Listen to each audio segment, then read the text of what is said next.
side is right here, and I'm going to be planted right over here. For the people competing, in terms of how loud I will be when I'm doing my wing times and all like that, I'm going to try and lift all my stuff really high up, just because I'm a little lower. So we'll get right into it. All right, let me just get my little script out here. I feel like I've memorized it at this point though. Okay.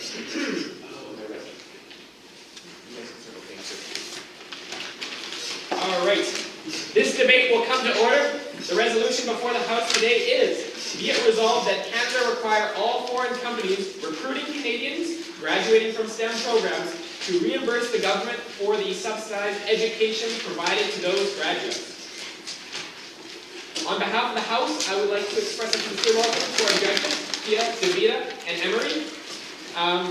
Just as before, each speaker will deliver a 7-minute constructive speech. Either the first or second speaker of each team will also get a 4-minute reply speech. Points of information will be allowed during the constructive speeches only, but not during the first and last minute of the speeches. I will bang on the desk as such. After the first minute, and again with 1 minute remaining, to signal the time during which points of information may be raised. For each of the speeches, 15 seconds of grace time will be allowed for you to conclude your thoughts. After each speech, I will immediately call upon the next debater to begin their address. There will be no points of order or privilege. Heckling is also prohibited. Are there any questions regarding that rule to either the competitors or to anyone in the audience? Good. Okay. At this point, we would like to remind those in attendance that audience participation in this debate is prohibited. Light support is permitted in the Parliament form of tapping on the tables as such. We remind the spectators to keep these applause respectful so as not to interfere with the speeches. Any spectators deemed to be disruptive will be dealt with accordingly at the discretion of JDC West staff with no warnings given. Please remain seated until the round is concluded and the competitors have exited the room. Do not use any cell phones or electronic devices at any point during the debate, and please at this time make sure they're on silent or turned off. Perfect. Okay. I now call upon the Prime Minister to introduce the proposition for a period of 7 minutes.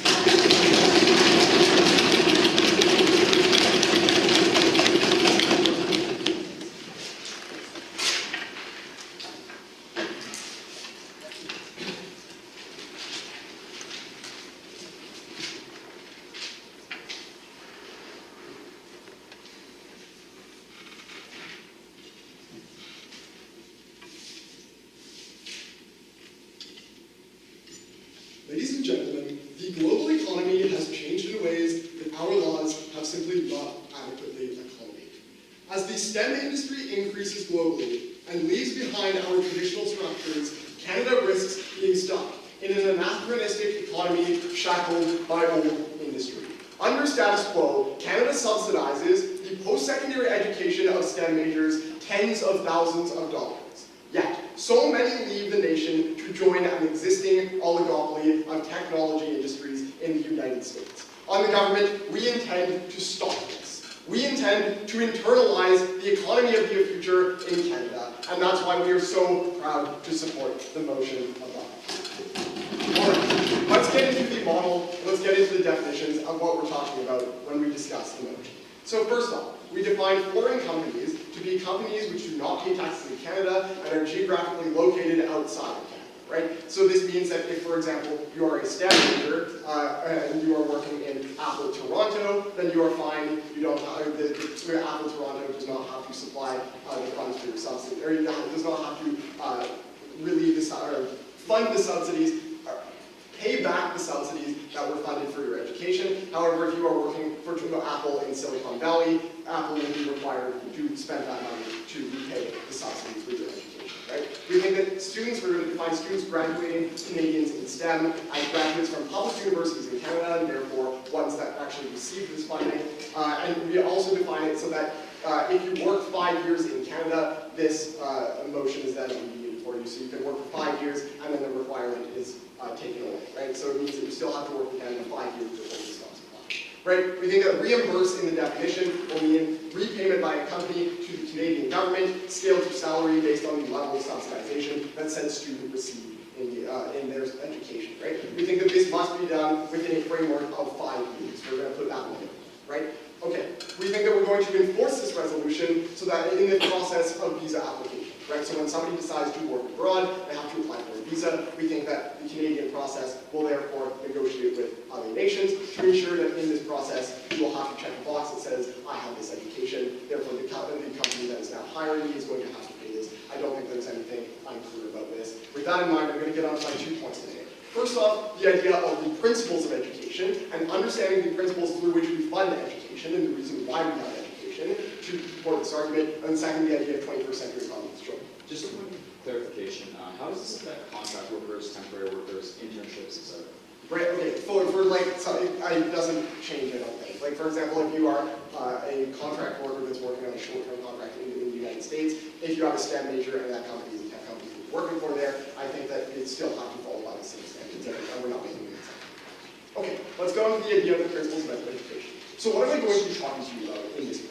We would say on our side government that the right to education and the provision of education has 2 unique goals. The first is to create good, educated citizens in a democracy that we live in.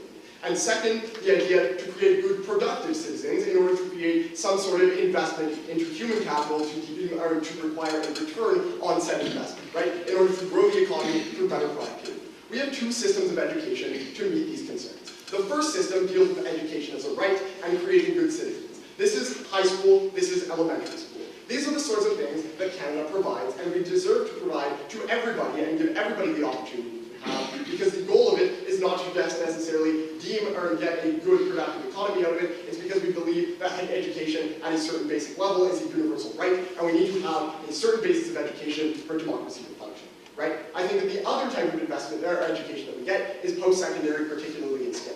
The point of this investment is to actually increase our productivity in the economy. It's to invest in human capital and ensure that the people that we have in our economy are going to become productive in the future because they have the training to be part of the technology industry. Right? We subsidize this economy, but do not provide it directly to everybody because it's an investment from the Canadian government. Right? It is an investment in our economy.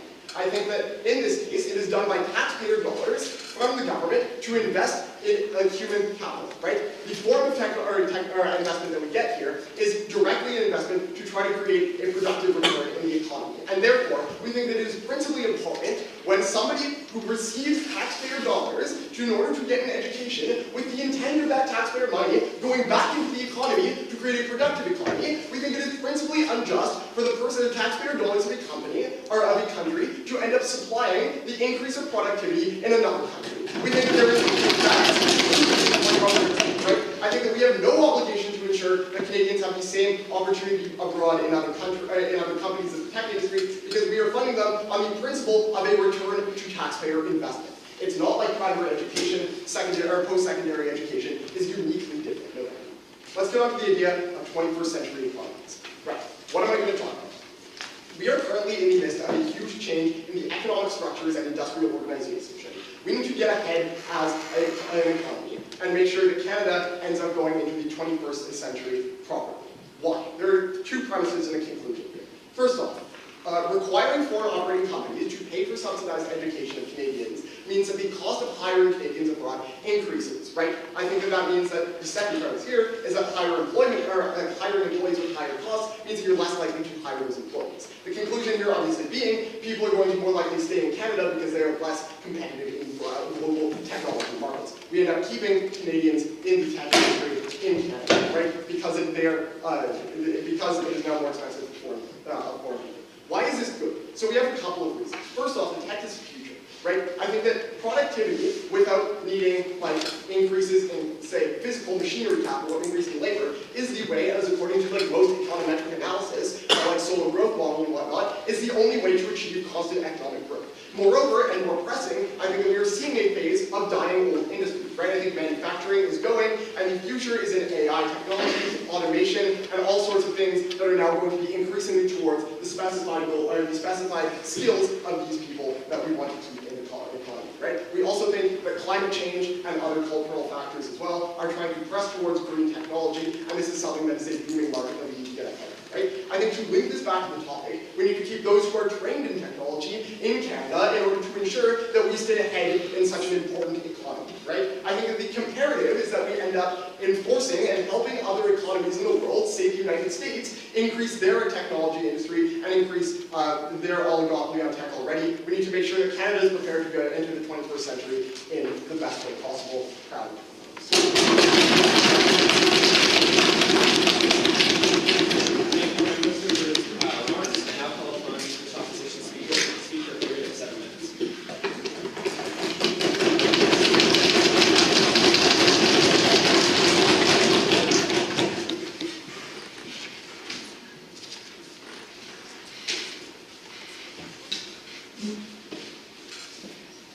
What government is trying to do to the Canadian economy is to help corporations and completely annihilate the possibility for an individual to have the freedom of choice to create the best opportunity for themselves. That's what we find on side opposition today. We have three things we want to tell you on my side of the house. The principle of subsidization. Why do we do this in Canada? And we had some clash there. The second, the ability to maximize opportunity for each and every Canadian. And lastly, the global representation. Why this is beneficial on our side of the house on contrast to theirs, right? But before we go into construction, let's head into some rebuttal. We have some things that we want to point out on their side. So, they talk about the model, and we accept most of the model. But what the model actually fails to miss is the possibility of internships, right? Because now a Canadian who goes abroad and works for a foreign company, they've now stated that this company has to increase or has to impose the tax. We will see potentially that these Canadians, a lot of these Canadians are going to come back to Canada and reinvest into the economy on its own. They are denying the possibility of which a Canadian can go abroad and then come back, right? That's what they were completely missing on their side of the house. That's the biggest issue we have with their model. So, we say, why do we fund this, right? And we kind of agree on the same point that we need to continue to fund education. But the main clash of points right here is that on their side of the house, they expect a return on investment that we dispute on our side. Because it's always about the economy. It's always about boosting the Canadian economy. Why aren't we doing this with every single degree? Why are we only doing this with STEM that's boosting our economy? It's business, right? It's arts. It's every single sector in the industry that actually boosts our economy. The fact that they only want to do it for STEM is kind of substantial, kind of insubstantial. If they want to take the burden of putting this on all, so be it. But that's something they have to do. They tell you that they end up staying in Canada. But I ask you this, Mr. Speaker, is this a choice by the individual, or is this coercion by the government and saying you have to stay in Canada because we need it? We're saying that you don't have the choice any longer to work abroad if that's the best opportunity for you.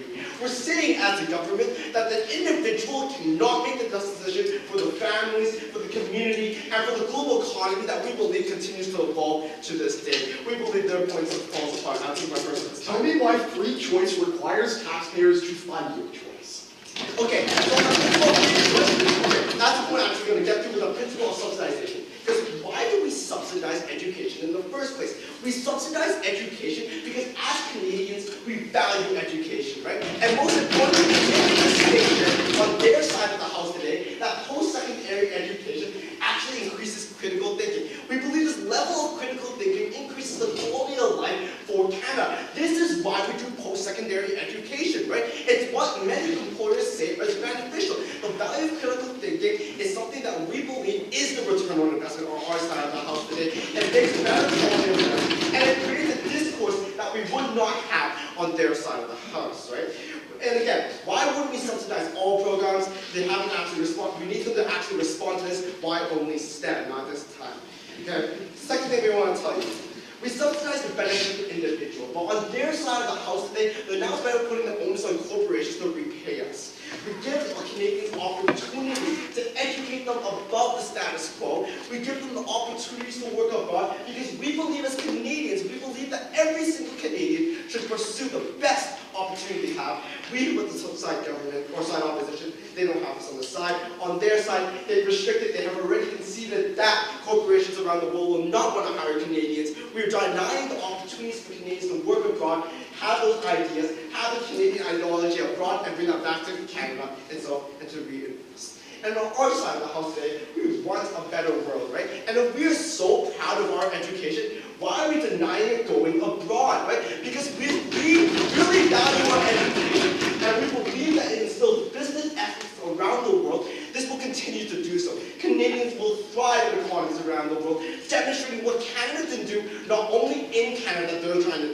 demonstrating this on a global scale, representing Canadians around the world. You get this on our side of the house today. Just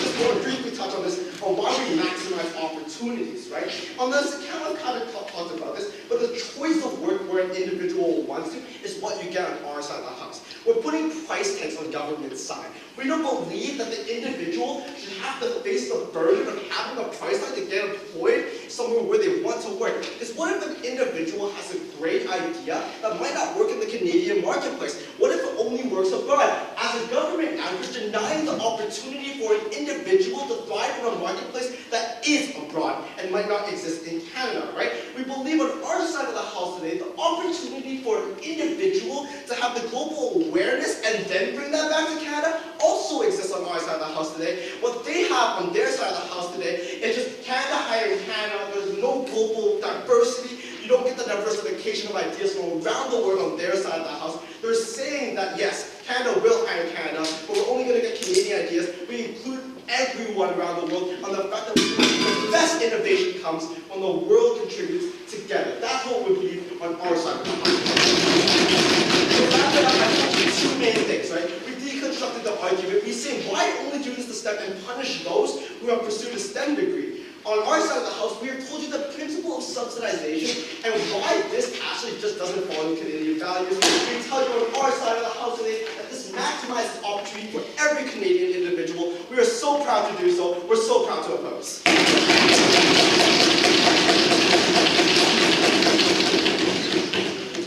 you, member, for their remarks. And now call on the second speaker from the Tax government to deliver a speech.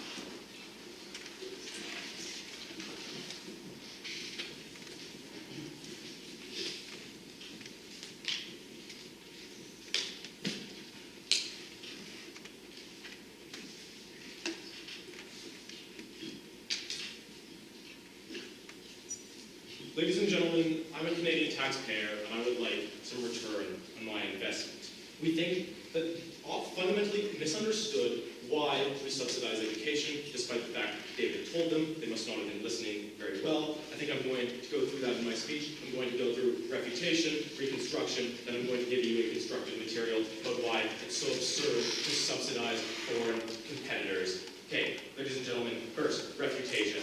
We have this idea out of LO that we eliminate the freedom of choice. David's response in the POI is very good insofar as freedom of choice does not mean we have to subsidize that freedom of choice. The most obvious option is if you want to live abroad, you could go to school abroad, or you can go to a private university, but I don't need to pay for you to go to university for you to then decide to pay that tax and take it somewhere else and contribute to an economy that I don't get the benefits of, and contribute it to like industries that I don't get the benefit of, and to pay taxes that I don't get the benefit of, right? That isn't the motion. Moreover, when we think that Canada needs to, as a whole, look at Canada, right? The purpose of the Canadian government, no thank you, who is actually giving these subsidies, is to benefit the Canadian economy, to benefit the vast majority of Americans. We think that the individual who wants to work in the US at some point is subservient to the broader needs of a global economy with regards to the federal government, because that's literally what the federal government is there for, to ensure that the Canadian economy is good, to ensure that Canadian taxpayers are getting returns on their investment.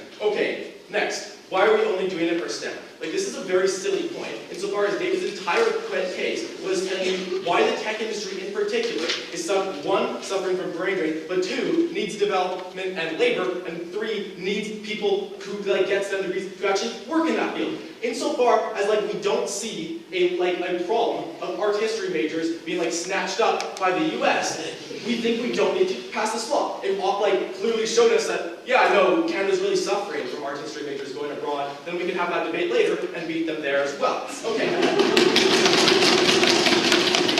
Next, we want our education to go abroad to spread Canadian values. This is the most feel-good but vacuous point I've heard all day, right? One, it has zero impact. It was literally just people will see how nice and smart Canadians are if we work for foreign companies. And then they went through this weird route where like, oh, best ideas come from a diverse group. So therefore Canadians go abroad and create things for like other companies and it creates best products for the world. We would say, why can't those diverse ideas come from Canadian companies, where Canadians get sent to work there, and then we, through immigration, get other diverse crowds. Like we think Canada's actually a pretty diverse country. We think Canadian tech industries are pretty capable of having diverse industries. We don't see the need to export all our talented labor to somehow get this like feel-good notion of like Canadians are good. All right, principles of education.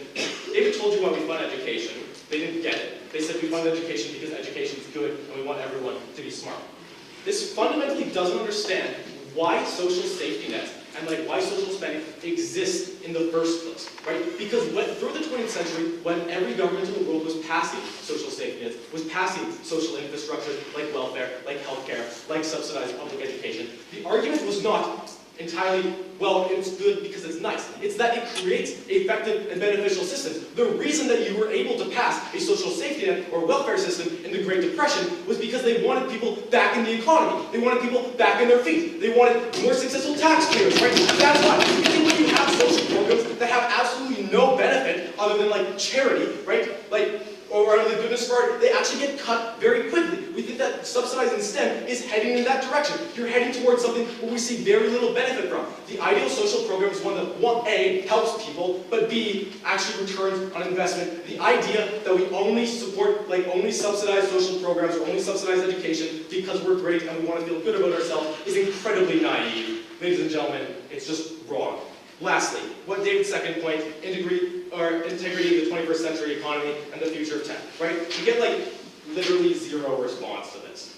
But I'm going to reconstruct or build on it just as if they did respond to it. Because there's another impact that David didn't quite get to because he ran out of time, which is you actually get more foreign companies investing in Canada, right? Because now they want access to those Canadian graduates. They don't want to have to pay those subsidies. So it's like you have a higher incentive for a company like Apple or for a different tech company to actually build a Canadian office, to pay Canadian tax dollars, to actually move that industry to Canada because they want access to Canadian grads. It's another benefit. It's another reason that the Canadian tech industry gets better. Ladies and gentlemen, we want to see some response out of their bench. I doubt it we will, though. Okay. Constructive. The reality is the Canadian economy and Canadian tech industry faces the fact that we live next to a giant. And when you're caught in the orbit of an industrial giant like the United States, you see gravitational pull, some of your best and brightest people. We think you see that gravitational pull take some of your most potentially productive citizens, some of your most potentially productive industries, some of your most prudentially lucrative taxpayers, right? We think that's problematic insofar as this brain drain is only exacerbated because Canadian workers also go to foreign markets across broad. It's not just the United States, okay? So we think that when David tells you that the Canadian tech industry is actually growing, I'll take you in a second, we need labor, we think that's important, yeah. Do Canadian tech companies have a problem with finding enough workers at the status quo? Yes. Yes.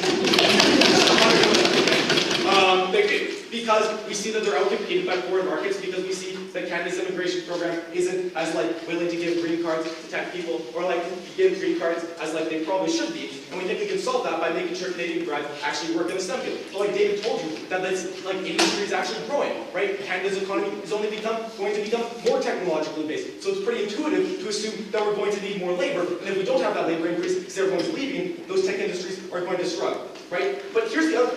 This isn't just a bad investment insofar as we get no return.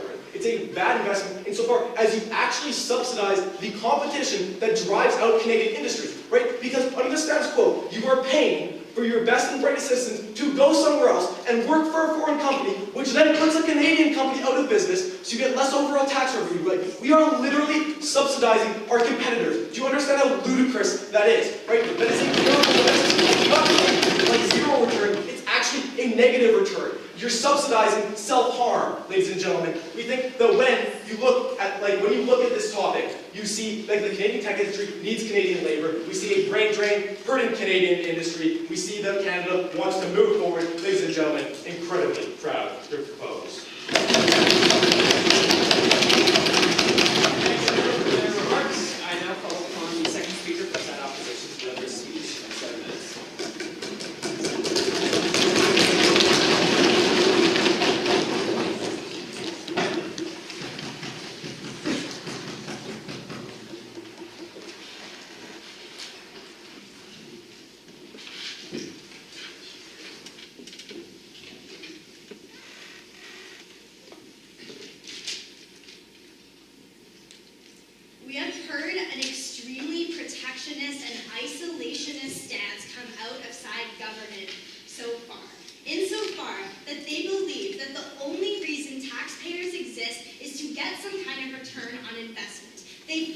recognize the overall growth that the global economy gets when we have bright Canadians pursuing opportunities abroad.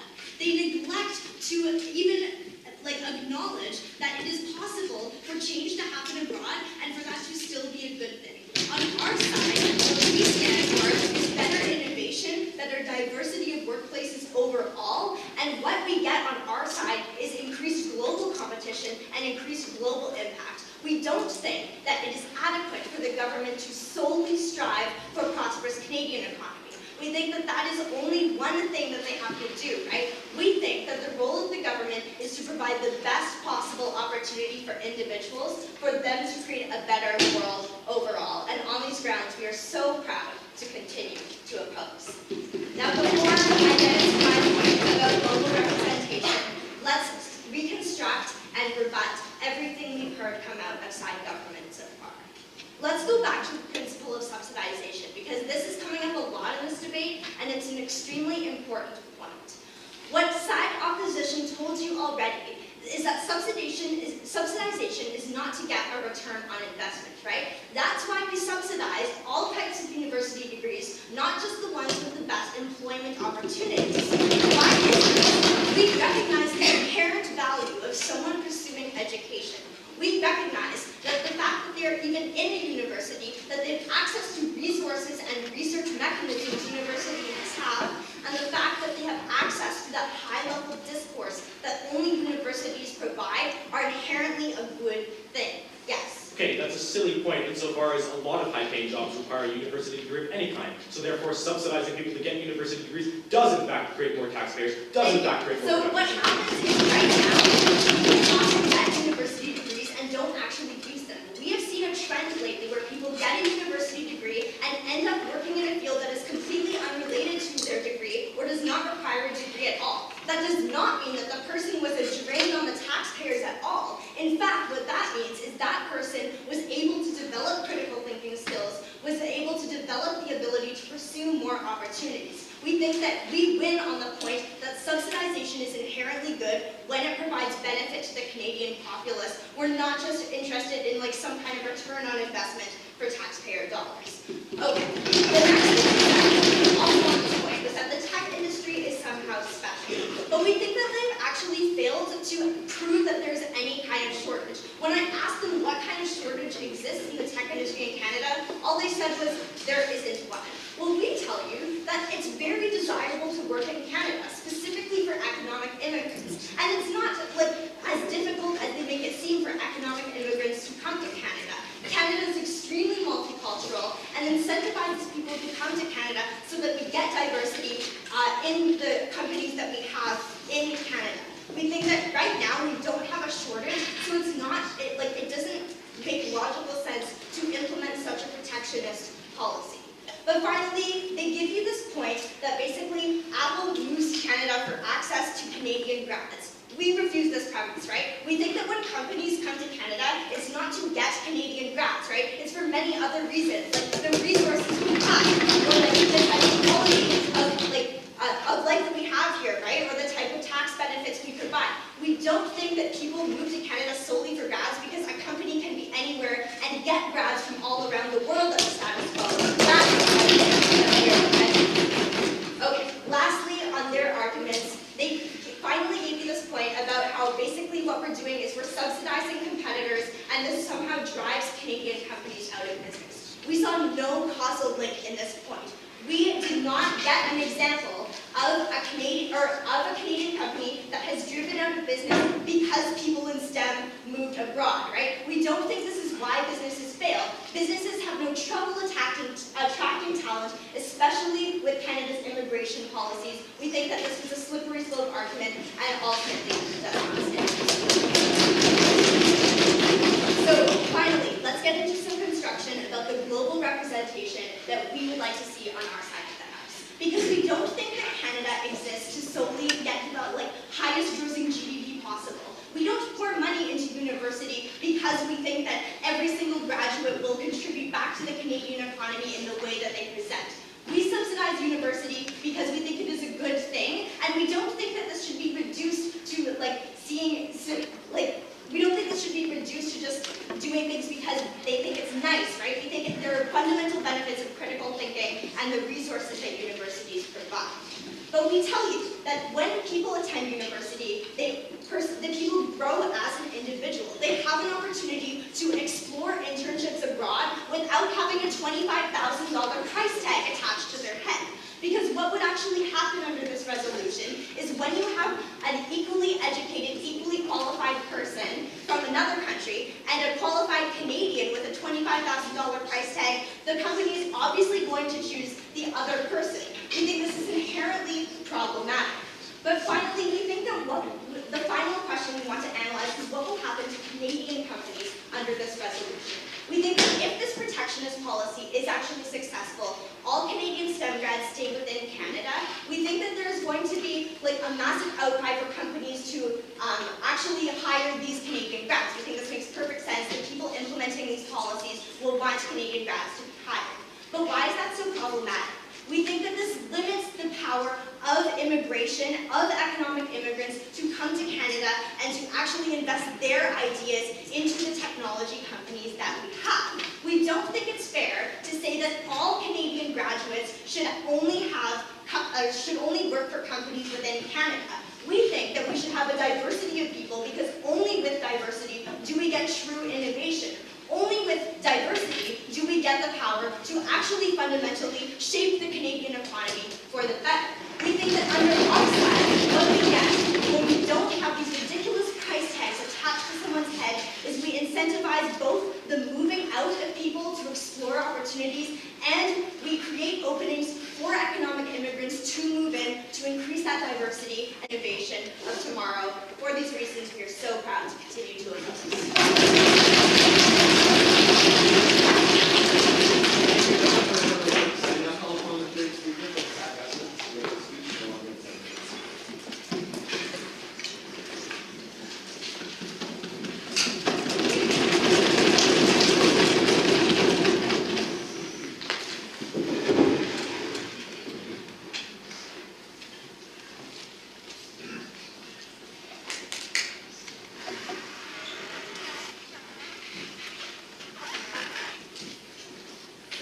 Thank you, Mr. Speaker. I'm going to walk you through three themes that have encompassed the debate and clash we've seen so far today. But before I do so, I want to get into a little bit of reputation that I think will be particularly useful.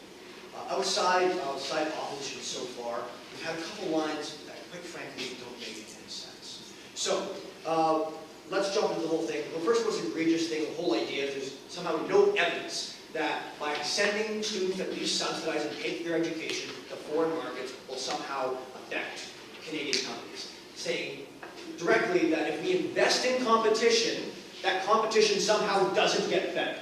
Ladies and gentlemen, this is a business competition that's patently absurd, right?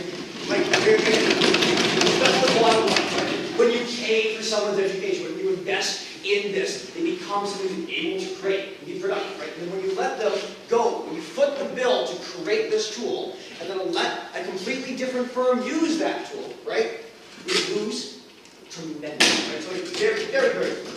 Next, the whole idea is there's been this weird thing that was brought up last night about how apparently, like, is it really that hard to find Canadian laborers? Like, is there really that much of a labor shortage? The unemployment rate is around 2% right now. It's extremely difficult to find talent, right? Particularly in Canada for these particular fields where it's so specialized and so important. Right? The hiring is incredibly competitive. And so absolutely, we need every advantage we can get in order to have these positions filled in the growing sectors that we have, right, across Canada. And furthermore, they say, well, we should be relying more on different types of immigration to fill these needs. Quite frankly, Mr. Speaker, we need all the help we can get, right? When my partner gives you another, phenomenal, essentially economics degree in his first speech about what's going on with the future of the Canadian economy, right? How we're going to be more and more centered on tech and things that require STEM industries. This growth is going to cause massive shortages in the type of talent we have. That's already incredibly short, right? We need all the help we can get in Canada in order to be able to compete, right? That's what economies of the future really, really need. So, let's get into that analysis, right? The three things I'm going to talk to you, first, we're going to hold a lot of conversations about why do we educate, right? Down the line on our bench, we're going to give you the two reasons why we educate at different stages of education, right? And next, I'm going to talk to you about the responsibility we have to our taxpayers, both principally and practically. And finally, we're going to talk about our economic future and do a little actor analysis on what happens next. First, why do we educate, right? First, we've shown you time and time again the main primary reason for early education is to create good citizenry. But after a certain level, do we actually have a change in priority? That priority becomes to become productive. Not for us, not out of the goodness of our heart, not just because it feels good. Although it does, it's great that people are able to use things, right? We do it so because we know this investment comes back into our economy, comes back to the country, and betters us as a whole. When the other side says, if you have a degree and you don't lose it at all, it's not a loss. That literally is a loss, right? It's something that you take no use from, it's literally a loss, right? But you seem to disagree. Is side government saying that they think anyone that doesn't directly use their degree is a waste of taxpayer No, money? I'm not saying directly, right? What we're talking about, like, we can see different value in different types of degrees, right? We're going to see that they're going to use, like, let's say, oh, you got this degree and you're working slightly outside of it. We think that that degree almost certainly helped you get that job with some other skill set built in that degree. But furthermore, like, if you literally have a degree in something you never use ever, yes, that's waste, right? Next, so when we talk about, we have that level for citizenry, but we do need to get that. We do have a reason for why we create this importance, and we need to be able to protect that asset that we create in order to continue to do so, right? It's self-fulfilling. Next, let's talk about our responsibility to the taxpayers, right? I don't understand when the side opposition gives this whole individual choice argument, how that stands to the fact that I have to put the bill for that individual choice, right? You do have the choice to go to these universities in the first place, right? You have the choice to go to a private university and avoid this in the first place. You have the choice to move before getting this education. However, if you decide to get this education, you decided to take on that burden from the taxpayer, right? You're getting that assistance and therefore owe the state the assistance that you've been given. Right? And because of this, we think it's incredibly important that there's a responsibility to taxpayers and those helping you, right? And you get that, you take this one, you pay your dues, and then do whatever you want with your life, right? After 5 years, you're good to go. We said this straight from the beginning of our model, right? But we've shown you, and they haven't been able to attack this on principle, right? Of why is it our responsibility as collective citizens, particularly those who are uneducated, to pay for those to go on and do whatever else and contribute, again, to a separate economy, right? We think this is wholly unjust, and because of that, the responsibility of the taxpayers to it. So for that, this theme also falls on our side of the house. The main thing I want to talk about, though, is our economic future, right? I want to take a look at actor analysis when moving forward, so what happens directly after this passes, and what sort of type of direction happens. We have two types of actors we've looked at inside this video, right? We have Canadian citizens and what actually happens to them, right? And the Canadian economy and types of influences to the corporation. So we talk about Canadian. We said, well, first, companies outside Canada aren't going to want to hire Canadians. It's going to be more difficult for them to hire Canadians. And we say, yes, it's the entire point of this resolution. We're trying to encourage them to find a job in Canada, right? And what we think so is like, that's going to happen. We can see what happens in the future of this resolution, that more and more Canadians stay in Canada and are forced to continue to develop this growing Canadian economy and develop these growing sectors within STEM. We know this is going to be the future of our economy, and therefore we want to have these actors working within Canada. Right? So we see that's the first side of actor analysis there. The second comes, we still haven't seen, I don't think, enough significant flash on the whole idea that more companies are going to invest. They say, oh, well, companies don't actually care about Canadians, but they're also so sought after with these degrees. I don't think that quite works. What we do see, though, is that we do have this talent pool within Canada that's developed and expensive, right, to take over Canada. It makes it, well, we might as well open an office there, and so that way you're able to capitalize, yes, both on all the great things Canada has to offer, but also that talent that's so important. Meanwhile, we aren't being screwed out of the deal and having a different state benefit on that transaction, right? You see in this act analysis, we're going to be able to encourage more companies to go take this Canadian talent inside Canada. So what have we gone over today? We've shown you thematically, right? Why do we educate citizens on the different levels of education? We've shown you why that falls on our side of the house. Next, we've talked about the responsibility to our taxpayers and how important it is that we don't force them to foot the bill. And finally, it's a great active analysis for you. Please love it.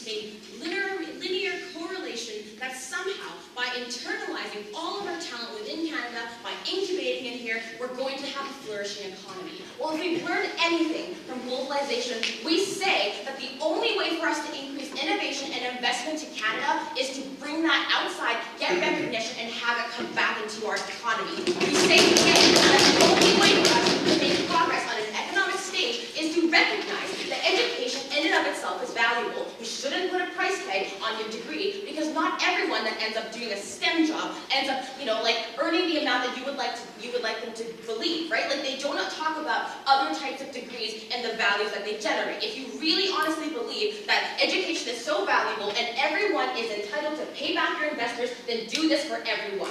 They have talked about this exclusively for STEM degrees, and we think this is incorrect on 3 pillars. First of all, we talked about the principle of subsidization. Second, we talked about the individual benefits that apply to you. And then finally, I'm going to go into global representation because they would like to chalk this up to, it feels good to us, it's good for Canadian pride. I'm going to give you some tangible impacts for why it's more than just a feel-good family fun. Right? So let's move into the points that they've given to you today. Essentially, the last speaker comes up and tells you that right now, that these fields are extremely specialized, very competitive, and then they tell you we've got this employment rate where people cannot find jobs. This is patently false. We are almost near full employment. We actually have companies that are accepting economic immigrants. We don't have enough people, we can't get enough applications of people coming into Canada because they have these specialized degrees and they want to come work here.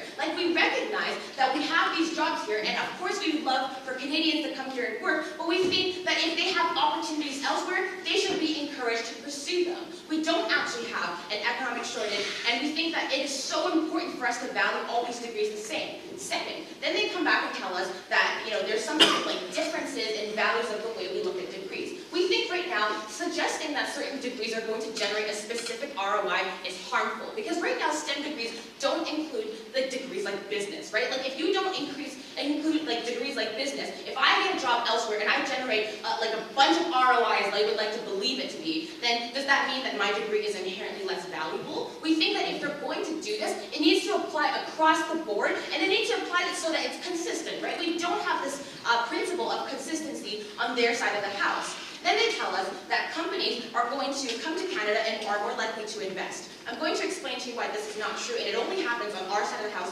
using our specific logic. We say right now it's much more common for Canadians to exit Canada and pursue opportunities elsewhere than it is for companies to come to Canada, right? And we say even in Vancouver, we already have tech companies coming here anyway, right? They recognize that we have talent, so why on earth are we putting a tax, putting a price tag onto the Canadian labor? We think that we would encourage everyone to pursue fantastic opportunities. I'm going to explain why. So, my partners have already talked about the point of how education isn't simply about ROI, but you seem to disagree. Okay, tell me where the incentive is for somebody to go abroad, get an internship, or get a job, and then after they have 5 years of training, they'll be like, oh, actually, I want to abandon my career and go back to Canada. Why wouldn't they do that? If you're a Canadian, you think that you believe in your Canadian economy, why on earth wouldn't you bring your ideas back here? We think that there's a sort of idea that they don't exist or we should back, right? We think this is fundamentally false. Canadians absolutely believe in the strength of our economy. Even if they would like to take these ideas and stay elsewhere, we would absolutely love that. We would implore you to take these amazing ideas, spread Canadian leadership, and prove how incredibly talented and smart Canadians are.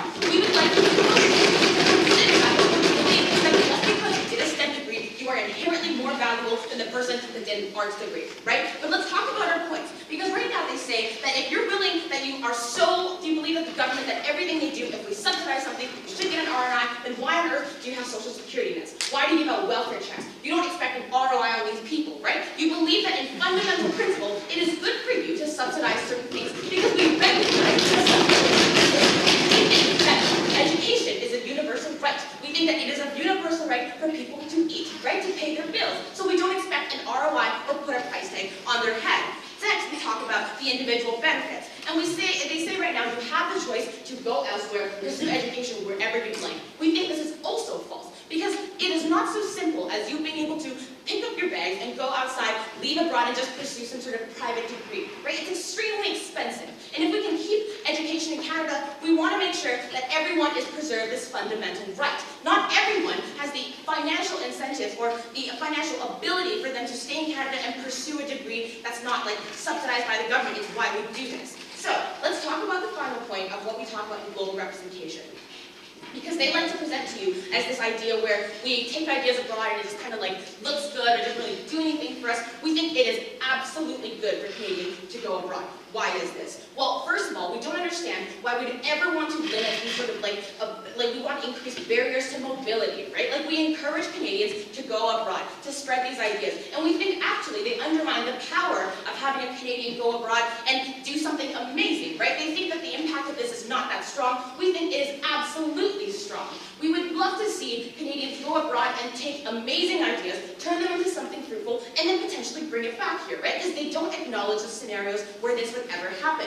But principally, as a country, we see that we accept more economic immigrants more than anyone, right? We allow these incredible ideas to come into Canada, but for some reason, we don't want our ideas to leave Canada. Like, we don't really understand this, and we think right now, because we accept more economic immigrants than, like, most of the other G7 nations, then, like, we should be encouraging our encouraging our Canadians to take this elsewhere. We think that having Canadians go abroad and be successful is not a loss. It is not a loss to spread incredible ideas and pinnacles of innovation. It is not a loss to have Canadian leadership being represented on global stages. We think today, they truly believe that an ROI is what they would like to expect out of their students, then expect that one day our students are going to be less competitive. They're going to have their opportunities removed from them. They're going to be now seeing that if I have to pick between an American student, I will take the American student because I don't have to pay for them. But in fact, we see that we absolutely need to encourage these ideas to go abroad. We think this is so fundamental to our case. Honorable Speaker, because we believe in the principle of subsidization and why education is good on its own. Second, we believe in the individual benefits that you receive when you go and work abroad. And finally, that we require this global representation to encourage Canadians to take ideas abroad and bring them back home for an actually flourishing economy we are so proud to oppose.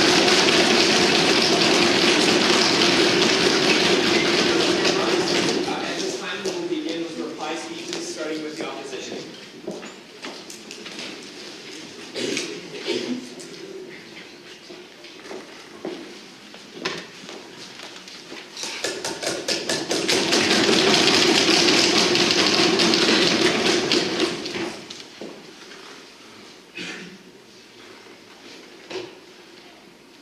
It is because we believe that citizens are more valuable than just their productive capacity to contribute to one economy only. It is because we believe that students and individuals have the right to choose where they want to take their ideas and where they want innovation to happen that we are so proud to oppose on this motion today. I'm going to analyze this round with two main questions. Firstly, what is the role of government and taxpayers? And secondly, how can we best support innovation? On this first question, what is the role of the government? So aside government's entire case hinged on the fact that they think that tax dollars should benefit that one taxpayer exclusively.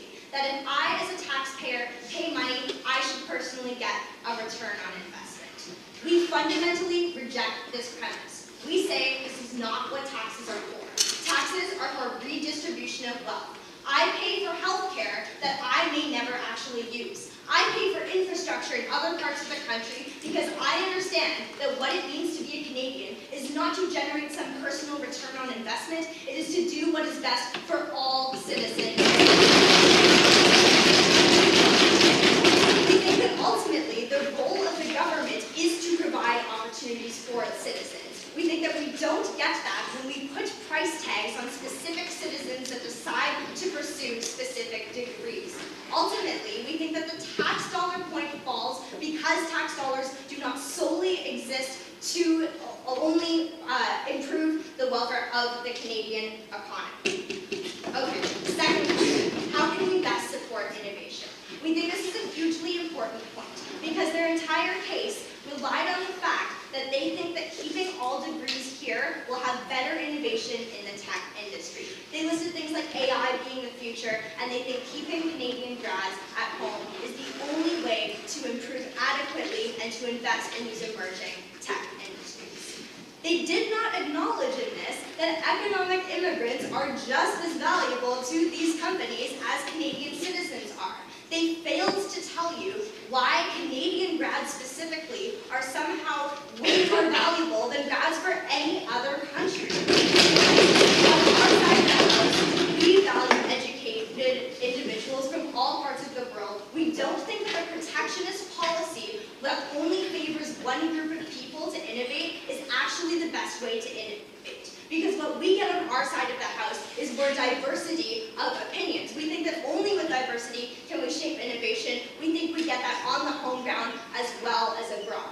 But on this point of abroad, right, we talked about how a lot of Canadians come back home and bring their ideas back home. But we know they're going to say that they're not, that Canadians will refuse to do this. So we say that even if Canadians never go back home, we think we still win on this point. Because we think that any innovation that happens abroad is going to be a win for the world, not just for Canada.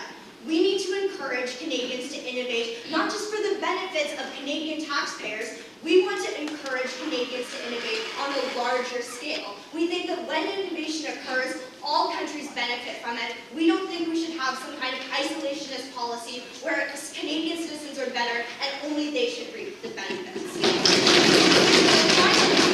These benefits won't even be reaped on their side. They tried to make the point to you that more companies will come to Canada to access Canadian grads, and that's why we will get better economic growth on our side.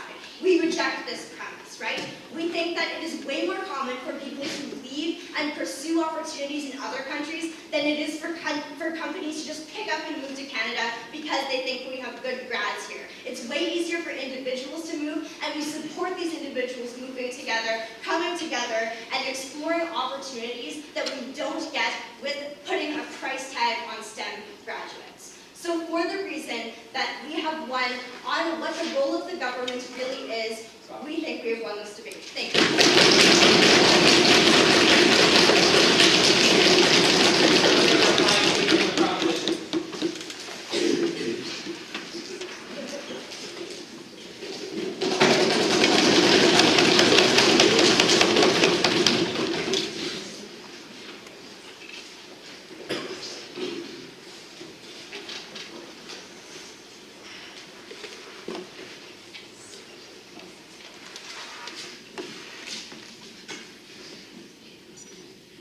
Today we learned one thing, is that debate's not just about talking, but listening is important as well.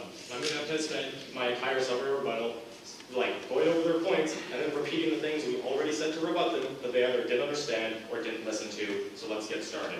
Okay, first, I want to talk about why we're only doing this in STEM. Well, I already told you, it's because brain drain only happens in STEM currently. If we see significant brain drain in other industries, then we can address those when it comes. It's a pretty simple answer.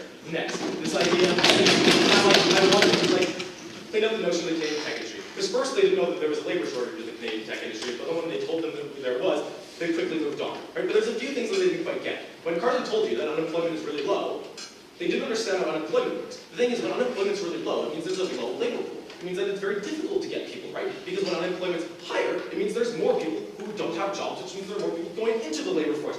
That's why full unemployment is not actually economically good, right? If it was hypothetically possible. And last, we get this absurd notion that if we do this, then we won't get immigrants in Canada. That doesn't understand how businesses work, right? Because businesses will still hire the best candidates. They seem to assume, because they said the word protectionism, that somehow we modeled in an immigrant tariff alongside it, right? No, it stops Canadians from going to law.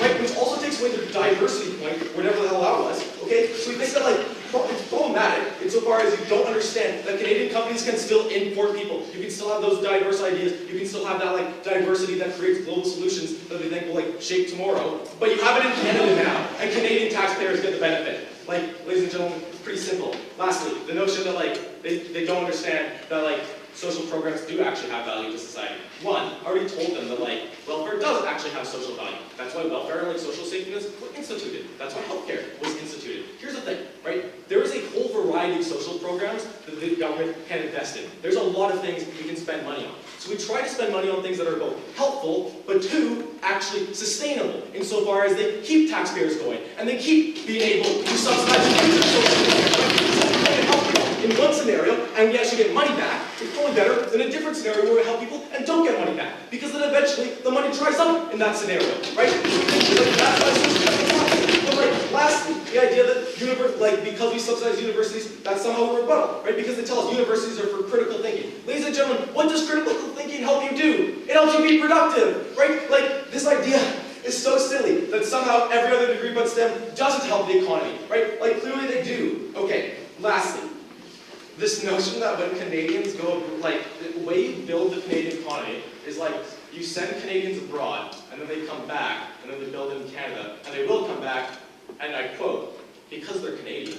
So like their argument is linked by like patriotism, I guess, right? Which is not a very good link, especially considering when those industries are outside of Canada, especially considering when you don't have when without our resolution, you don't have competitive industries in Canada because there are larger industries in the US. We think like you never link the idea that somehow it's better to develop the Canadian economy to send all of our good workers away in the hopes that somehow they come back and then like restart the industry, instead of just starting them in Canada in the first place. Right? Like, at best, you just have a time problem where you like lose 5 years.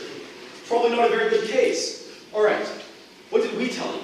We told you 1, why social programs exist, why we do actually want a return on investment. We told you 2, why there's a tech shortage and why tech is the future. We told you 3, why this actually benefits the tech industry by creating more labor, by creating better labor, why this counteracts brain drain that we see from America and overseas companies. Ladies and gentlemen, we are incredibly proud to oppose